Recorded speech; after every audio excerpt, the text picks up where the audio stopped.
Sinasabi ko sa inyong mga nakikinig sa akin, mahalin ninyo ang inyong mga kaaway at gawa ng mabuti ang mga napupuot sa inyo. Pagpalain ninyo ang sumusumpa sa inyo at ipanalangin ang mga nang-aapi sa inyo.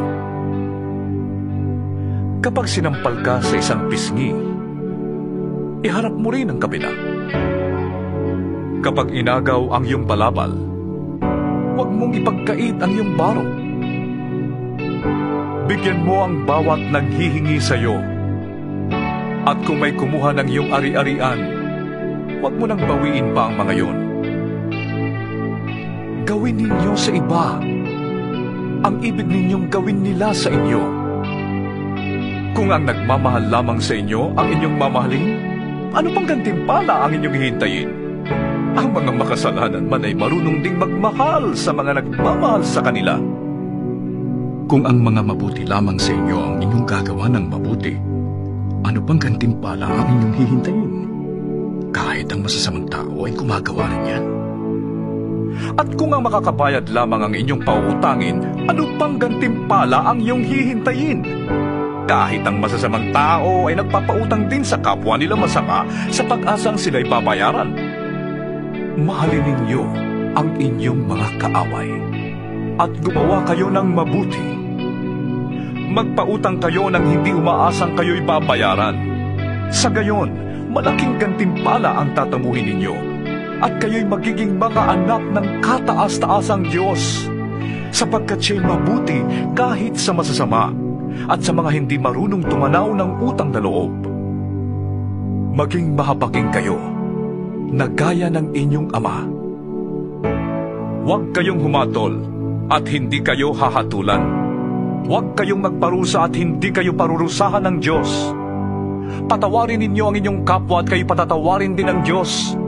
Magbigay kayo at kayo bibigyan ng Diyos. Hustong takal, siksik, liglig at umaapaw pa ang ibibigay sa inyo. Sapagkat ang panukat na ginagamit ninyo sa iba ay siya ring gagamitin ng Diyos sa inyo. Maaari kayang mag-akay ang bulag ng kapwa bulag. Pareho silang mahuhulog sa hukay kapag ginawa nila ang ganon.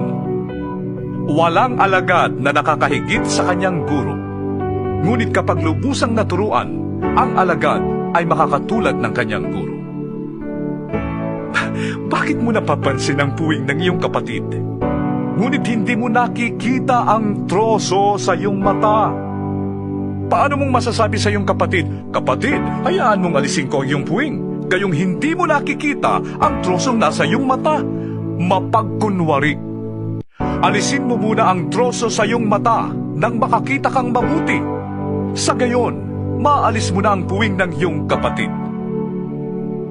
Walang mabuting punong kahoy ang namumunga ng masama, at wala ring masamang puno ang namumunga ng mabuti. Nakikilala ang bawat puno sa pamamagitan ng kanilang bunga, sapagkat hindi nakakapitas ng igos sa matitinik na halaman o ng ubas sa mga dawag. Ang mabuting tao ay naglalabas ng mabuti mula sa kanyang pusong sagana sa kabutihan, samantalang ang masamang tao naman ay naglalabas ng masama mula sa kanyang pusong tigib ng kasamaan. Sapagkat kung ano ang nag-uumapaw sa puso, ay siyang sinasabi ng labi.